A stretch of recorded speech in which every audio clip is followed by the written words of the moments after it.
Oke, cek mic. Halo semuanya, selamat datang di Sound Semoga Canda kesayangan mas-mas yang kalau nagih utang suka minta jatah istri orang yang ditagih. Anjay. Aduh, halo. Halo coy, apa kabar? Gimana kabar kalian hari ini? Semoga kasih doa coy. Ya semoga amin. Iya semoga amin, betul sekali anjing lu. Oke deh, tentu saja seperti biasa ya kan, gue bakal nemenin kalian lagi cuy dengan mas-mas ini yang nggak tahu dia siapa tiba-tiba nganterin galon terus kesini ikut VO ya kan. Ya sebenarnya disuruh sama Emon sih, tapi asik juga ternyata ya. Dia ketagih aja. Iya. Ya udah deh. Oke, gimana? Gue mau ngapain? Oke, di gue ya. Ya, film apa? Oh iya, ya seperti biasa gue kali ini bakal nemenin kalian lagi dengan film dari Indonesia kali ini coy. Dan judulnya adalah film Si Manis Jembatan Ancol. Pasti kalian udah pernah nonton. Buat yang angkatan 90-an ya kan, pasti dulu waktu kecil sering nonton ini ya kan. Betul. Nih siapa yang gak tahu. Jadi buat yang gak tahu tuh, film ini tuh menceritakan tentang istri cantik yang Istri cantik yang rela dia di mabar paksa oleh preman omes demi melunasi hutang suaminya coy. Nah gendeng gak tuh, dimana dia akan menjadi hantu si manis jembatan Ancol. Wah jing. Oke deh, gue seru banget sih film ini. seru yakin. Daripada penasaran, mending kita langsung mulai aja dan Intro.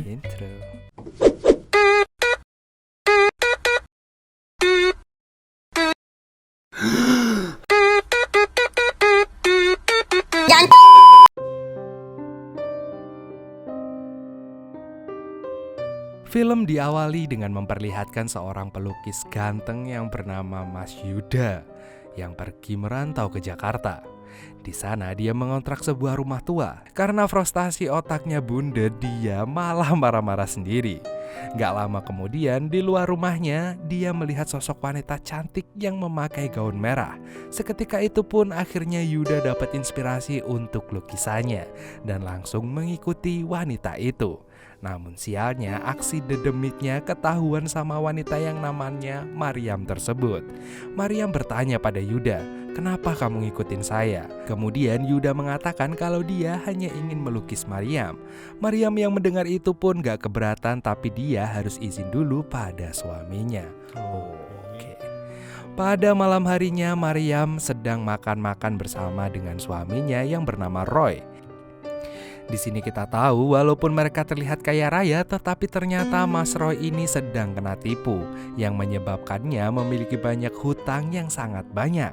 Itulah sebabnya kenapa Roy selalu memarahi Mariam. Ya karena stres lah ya pastinya. Kasihan nih Kasihan Mbak coy. Mariamnya. Setelah makan malam selesai, Mariam memberanikan diri untuk meminta izin pada suaminya tentang objek lukisan itu. Awalnya Roy gak ngizinin, tapi setelah tahu kalau itu gratis, akhirnya Roy ngizinin Mariam. Ya masuk akal sih. Masuk akal aja. Keesokan paginya Mariam pun langsung datang ke rumah Yuda. Mariam bilang ke Yuda kalau dirinya juga ingin dilukis bareng dengan foto mendiang ayahnya. Hari demi hari mereka berdua menjadi lebih akrab, bahkan sampai muncul benih-benih cinta di antara mereka coy. Tapi Mariam berusaha untuk ngontrol perasaannya karena dia sadar diri sudah punya suami. Tapi tetap aja kebersamaan Mariam sama Yuda ini sudah menjadi bahan gosip ibu-ibu komplek. Nah gara-gara itu juga Roy jadi tahu gosipnya. Roy yang sudah memulai diteror sama rentenir sadis yang bernama Ozzy pun ketakutan.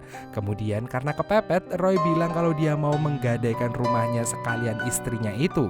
Udah gede kali ya baru ditimpa musibah malah selingkuh, gitu pikirannya. Tak lama kemudian Mariam akhirnya tiba di rumah dengan membawa hasil lukisannya Yuda.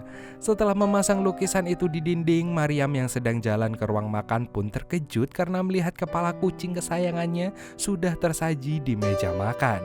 Setelah itu Roy pun menghampiri Mariam yang sedang berduka itu.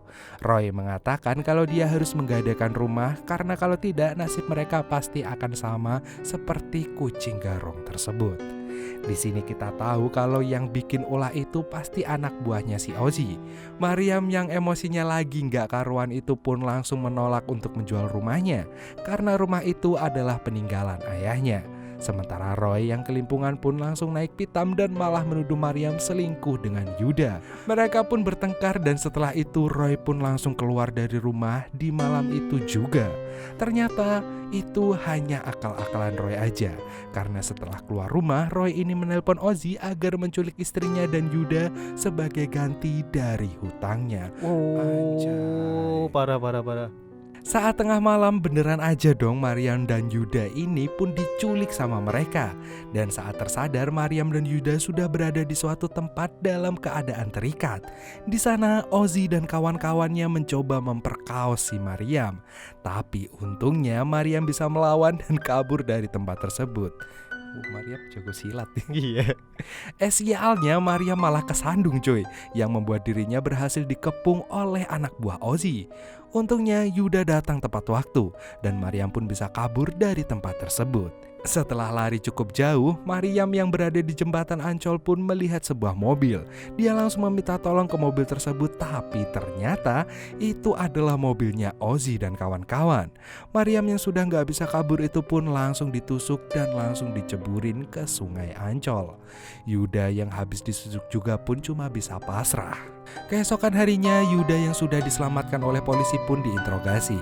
Langsung saja Yuda menceritakan semuanya. Dan gak lama kemudian kabar tentang Maryam, seorang istri dari pengusaha muda yang meninggoy mengenaskan di jembatan Ancol pun menyebar.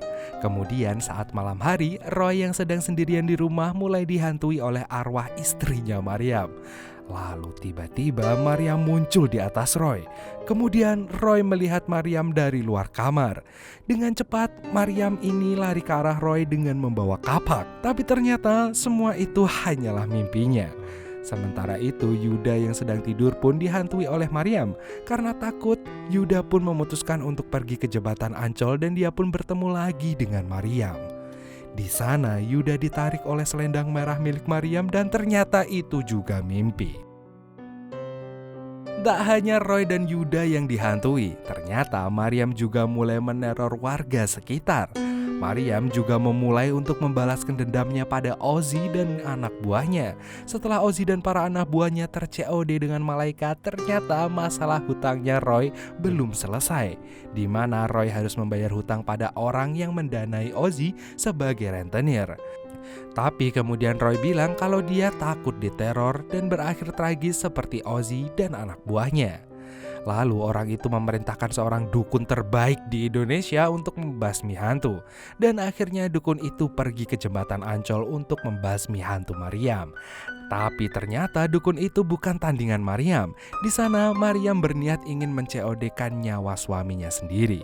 Tapi sebelum itu dia memberitahukan pada mereka kalau sebenarnya dirinya itu belum meninggoy dan dia hanya pura-pura.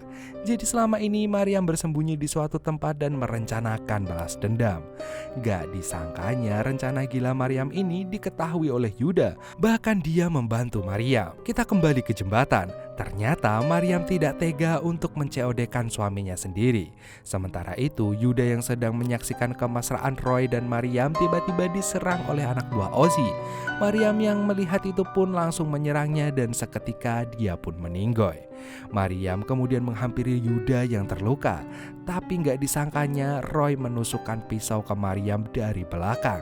Yuda yang masih emosi pun tanpa ragu langsung menghajar Roy. Setelah itu Maryam yang sudah tidak bisa terselamatkan itu pun dibawa Yuda ke sungai dan menenggelamkannya. Gak lama kemudian polisi datang dan langsung menangkap Yuda. Sementara itu kini Maryam sudah benar-benar menjadi hantu jembatan Ancol dan Ozzy pun sama menjadi hantu rentenir. Dan filmnya pun tamat. Ini waktu gue kecil gue jujur takut banget sama film ini coy. Dulu ada dua yang sinetron yang paling gue takut. Yang pertama adalah Si Manis Jembatan Ancol. Sama Pocong Mumun. Betul, serem Pocong banget Mumun. itu. Dua-duanya serem sih. Apalagi si Jepri keluarnya siang-siang. Ngeri gitu. Siapa ya kagak takut lihat pocong siang-siang? Dia kan cuma kadang kan aneh, cuman ya gimana sih. Tapi ya si Jepri kan kadang wah gitu waktu siang. Takut gak sih lu? Ngeri lah. Sampai sekarang aja masih takut sebenarnya. Sama sih takut. Kalau ketemu beneran. Ya kalau ketemu beneran ya iya gue lari coy.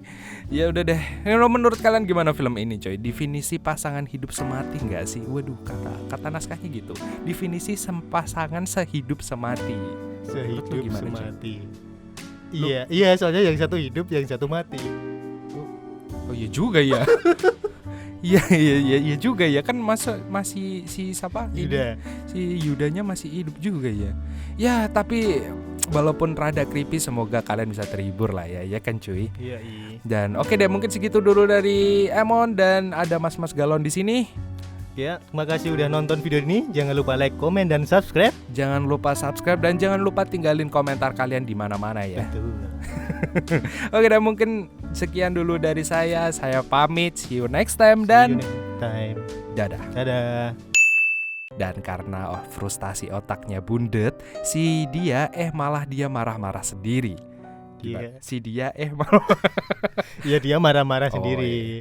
Oke, ulang. Sementara Roy yang kelimpungan pun langsung naik pitam dan malah menuduh Mariam selingkuh dengan Yuda. Mereka pun akhirnya bertengkar dan saling adu jotos. Dan setelah itu Ya ada adu jotos. Bertengkar. Oke. Di sana Yuda ditarik oleh selendang merah milik Mariam dan ternyata itu juga mimpi. Wah, menegangkan sih. Untung mimpi ya, untung mimpi. Untung mimpi. Coba kalau beneran gua bawa pulang loh Mariam. Iya, kayak gitu sih. Konsepnya nggak gitu sih. Tapi ternyata dukun itu bukan tandingan Mariam karena di sana ada Thor. Bukan tandingan Mariam. Kenapa deh? Tapi nggak disangkanya Roy menusukkan pisau ke Mariam dari belakang. Yuda yang udah di Ichemochi pun tanpa ragu. Ichemochi siapa? Ichemochi. Aismoshi. Oh, Aismoshi. Esmosi. Oh, Esmoshi. Esmosi. Ya, Ichemochi anjing. Yuda yang masih esmosi pun tanpa ragu langsung bikin apa? Mana tadi? Roy geprek. Bikin Roy geprek piye gitu.